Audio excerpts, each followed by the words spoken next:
Bismillahirrahmanirrahim. Assalamualaikum warahmatullahi wabarakatuh. COVID-19. Hari ini dunia sedang disibukkan dengan masalah kesehatan yang sangat serius, yaitu COVID-19. Berbagai belahan negara di muka bumi ini dilanda masalah serius ini. Tidak terkecuali dengan negara kita Indonesia tercinta juga diserang oleh penyakit COVID-19 ini. Bahkan WHO pun sudah mencanangkan COVID-19 ini sebagai pandemi dunia. Dan pemerintah negara Republik Indonesia pun sudah mencanangkan bencana nasional karena COVID-19. Ada apa dengan COVID-19? Saya akan sedikit bercerita tentang asal muasal dari COVID-19 ini. Pada tanggal 31 Desember 2019, pemerintah negeri Tiongkok mengabarkan ada suatu pneumonia, ada suatu peradangan paru yang penyebabnya masih misterius, penyebabnya belum diketahui. Ini dimulai dari kota kecil Wuhan di provinsi Hubei, Tiongkok.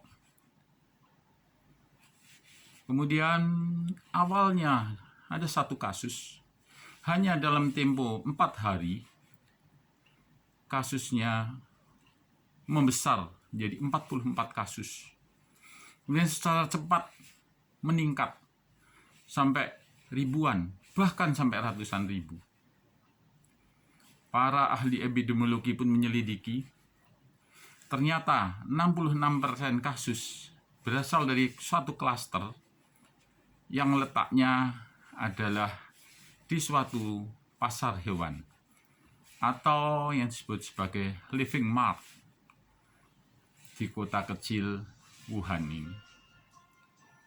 Kemudian para ahli pun terus menyelidiki ada apa dengan living mart ini. Kemudian isolat dari pasien pun didapatkan. Setelah diteliti, ternyata penyebabnya adalah suatu coronavirus. Beta coronavirus jenis baru. Dan kemudian pemerintah Tiongkok memberikan nama sebagai novel coronavirus 2019.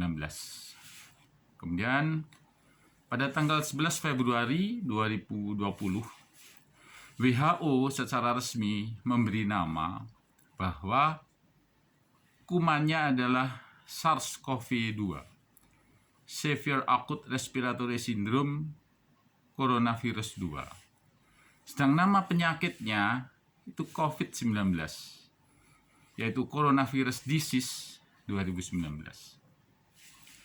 Pada awalnya, kita mengalami kesulitan untuk mengetahui apakah ini bisa transmisi antar manusia atau belum. Tapi dalam perkembangannya, itu pertumbuhannya sangat pesat, melesat menjadi banyak. Di situ langsung kita mengetahui bahwa transmisi antar manusia bisa terjadi pada virus ini. Sehingga secara resmi pada tanggal 11 Maret 2020, WHO mencanangkan bahwa COVID-19 sudah menjadi pandemi. Dari awal mula COVID-19 masuk ke Indonesia, pertumbuhannya pun cepat, melesat, makin banyak. Ini menunjukkan bahwa membutuhkan perhatian yang serius dari kita semua. Nah, dalam kesempatan yang baik ini, saya mencoba berbagi sedikit keilmuan saya dengan segala kerendahan hati saya akan menyampaikan tentang sedikit COVID-19 dari aspek klinis. Dari aspek klinis, COVID-19 terbagi dalam 5 kelompok. Yang satu adalah kelompok COVID-19 tanpa gejala, yang biasa disebut sebagai orang tanpa gejala. Kemudian yang kedua adalah jenis COVID-19 tahap ringan. Yang ketiga, jenis COVID-19 tahap sedang atau moderat. Kemudian yang keempat, COVID-19 dengan klinis yang berat. Dan yang kelima adalah jenis critical illness COVID-19. Tentang yang pertama, orang tanpa gejala.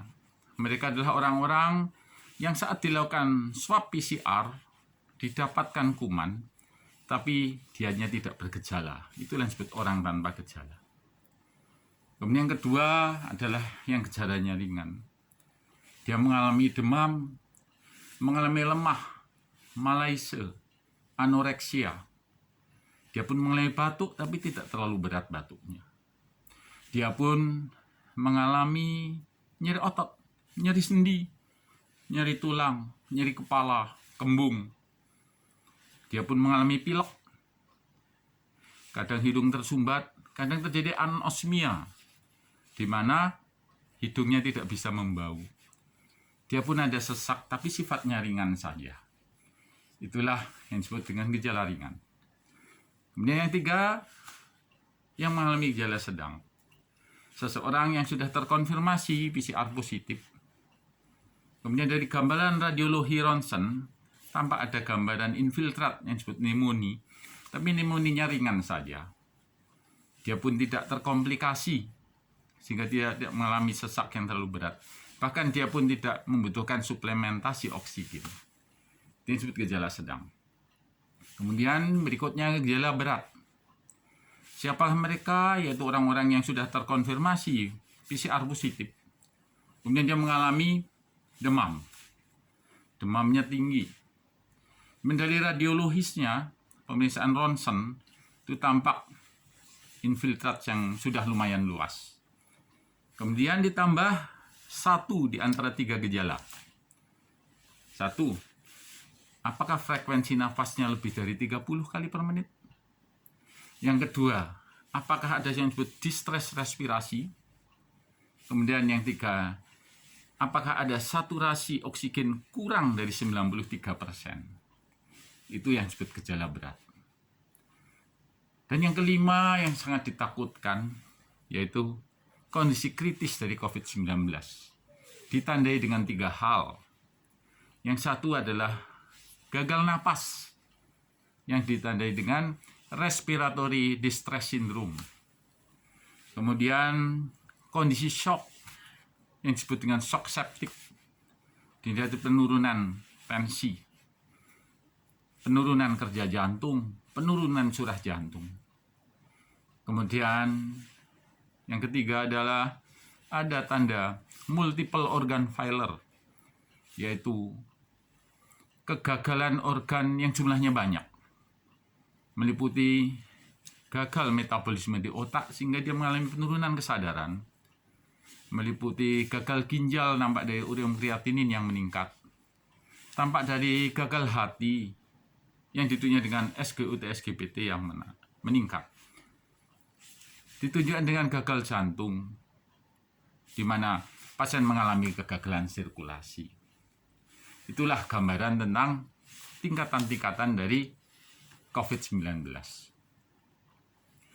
Dalam hal ini, hari ini yang akan saya sampaikan adalah mengajak masyarakat untuk mengetahui apa yang harus dikerjakan pada golongan 1 dan 2. Karena golongan 1 dan 2 masih bisa dilakukan perawatan di rumah, yaitu golongan orang tanpa gejala dan golongan pneumonia ringan. Sedangkan gejala sedang, berat, dan kritis, pasiennya dirawat di rumah sakit. Sehingga itu bagian buat kami tenaga-tenaga kesehatan. di dalam rumah sakit menangani gejala sedang, berat, dan kritis. Kami bekerja dalam satu tim. Dalam satu tim yang padu, meliputi pulmonolog ahli paru, meliputi ahli penyakit dalam, meliputi ahli anak seandainya pasiennya anak, meliputi ahli jantung, meliputi ahli rehabilitasi medik, seorang anestesi, seorang ahli radiologi, kemudian ahli patologi klinik, ahli mikrobiologi, ahli gizi, kawan-kawan dari keperawatan, kawan-kawan dari bagian farmasi, dan masih banyak lagi. Kita hidup dalam satu tim menangani ini. Itulah yang kami kerjakan sehari-hari dalam menangani gejala sedang, berat, dan kritis. Hari ini saya mencoba menjelaskan apa yang harus dilakukan masyarakat saat merawat anggota keluarganya yang mungkin mengalami kondisi yang pertama dan kedua, yaitu PCR positif tanpa gejala atau PCR positif tetapi gejalanya masih ringan. Mereka itu diperlakukan dengan 3 hal. 1, isolasi mandiri di rumah selama 14 hari. Kemudian yang kedua, nanti petugas kesehatan akan memantau setiap hari tentang perkembangannya via telepon. Kemudian yang ketiga, setelah 14 hari, mereka mendatangi pusat kesehatan untuk mengecek perkembangan klinisnya. Itulah cara kalau bisa. Dan yang paling penting adalah edukasinya. Edukasinya pada kasus ini meliputi 4 hal. 1 adalah edukasi terhadap pasiennya. Yang kedua, edukasi terhadap keluarganya. Yang ketiga, edukasi terhadap lingkungannya. Yang keempat adalah edukasi terkait dalam menjaga kebugaran dalam menangkal virus ini. Saya mencoba menerangkan tentang yang pertama, edukasi terhadap pasiennya. Apakah yang harus dilakukan? 1, pasien harus mengukur suhu 3 kali sehari, pagi, siang, dan malam. Kemudian dicatat untuk dilaporkan pada petugas kesehatan saat mereka sedang menelpon. Yang kedua, harus memakai masker saat dia keluar kamar berhubungan dengan anggota keluarga yang lain. Yang ketiga, harus rajin mencuci tangan di air yang mengalir dengan sabun. Kalau enggak dengan hand sanitizer, sesering mungkin. Yang keempat, jaga jarak dengan anggota keluarga 1-2 meter. Jangan terlalu dekat. Kemudian yang kelima, kamarnya harus sendiri. Jangan berkumpul dengan yang lain.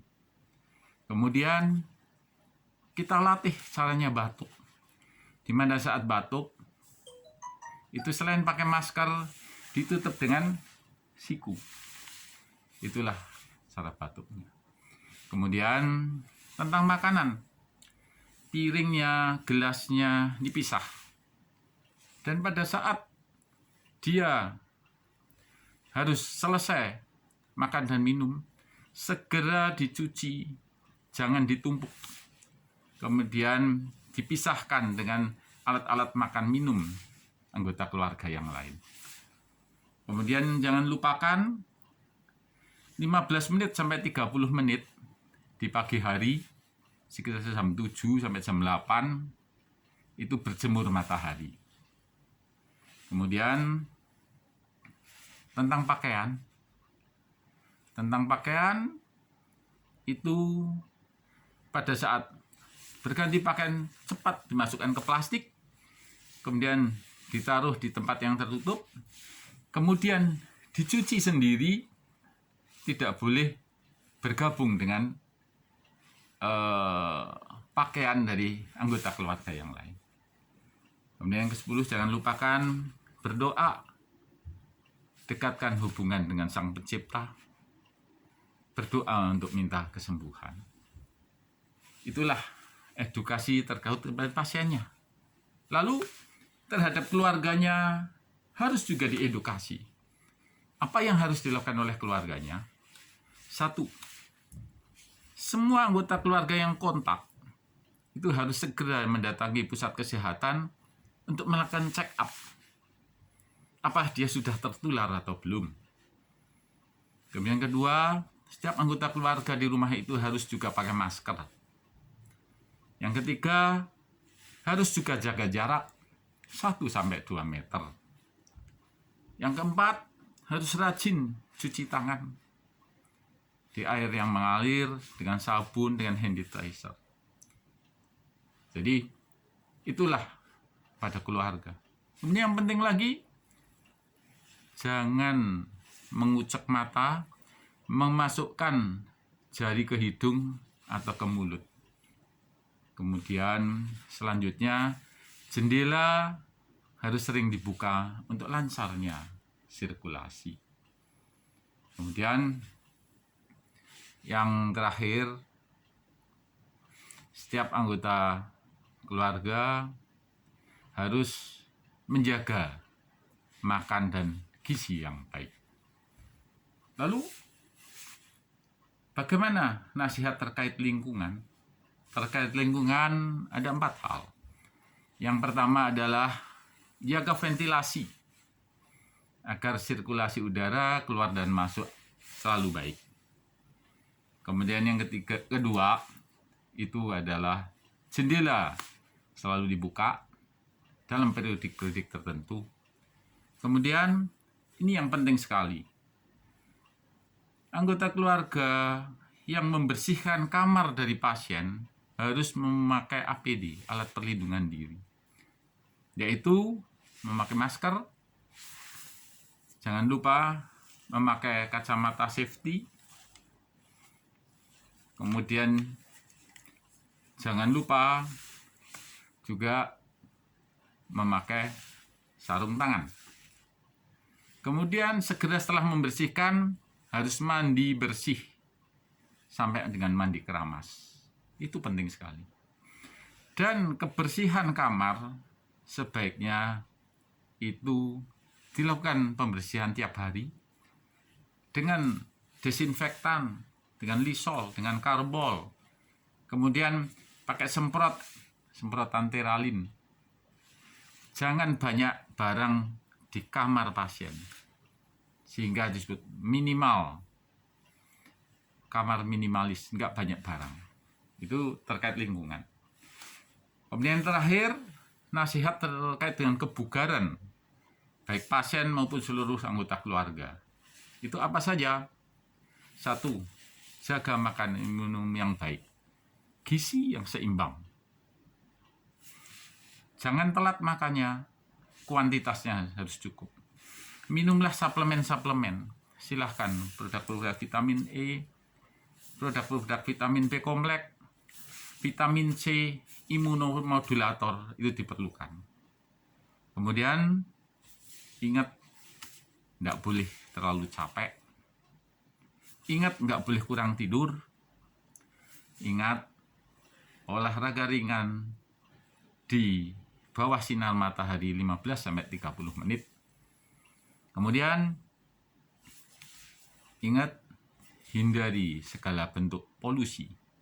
Outdoor pollution adalah jalan raya, indoor pollution adalah rokok, atau mungkin amonia, iritasi debu dari kandang, dari itu semua harus dihindari. Itulah terkait apa yang harus dilakukan pada kawan-kawan, pada anggota masyarakat yang kebetulan sedang diuji oleh Allah, sehingga mengalami PCR positif oleh kasus ini. Gitu tentang COVID. Kemudian ini saya akhiri dengan suatu kisah menarik. Pengalaman spiritual saya dalam menangani kasus COVID-19. Saya sedikit bercerita karena ini indah sekali. Jadi saya menangani pasien yang qadarullah, setelah dia mulai sadar, saya baru sadar bahwa dia itu seorang ustadz. Dia datang dalam kondisi fase berat, sehingga kesadarannya menurun saat itu. Dan qadarullah, Allah berkenan menyembuhkan. Pertemuan kami cukup panjang karena dia dirawat lama. Tapi komunikasi kami efektif adalah menjelang beliau akan dipulangkan. Di hari terakhir di mana dia mau pulang, saya panggil dengan inisial Ustadz D. Dia mengajak ngobrol sama saya. Saya punya kebiasaan suka duduk di dekat pasien, sekedar ngobrol. Karena saya paham mereka orang-orang yang sangat butuh ditemani, sangat butuh motivasi. Di situ saya sedang berdua ngobrol. Nah, di situ saya mendapatkan kebermanfaatan dari ilmu beliau. Beliau bercerita, dimulai dengan hal seperti ini. Dokter, tahukah dokter bahwa sebetulnya tidak ada kepandaian, tidak ada kekayaan, tidak ada kesejahteraan, tidak ada kebahagiaan dari diri seseorang. Yang ada adalah orang itu dikayakan, disejahterakan, dibahagiakan, dipandaikan oleh siapa? Oleh Allah. Jadi seorang menjadi pandai itu, seorang menjadi kaya itu, seorang menjadi susah itu karena Allah memilih untuk memuliakan jiwa ini. Kenapa Allah memilih memuliakan? Karena Allah ridho sama dia.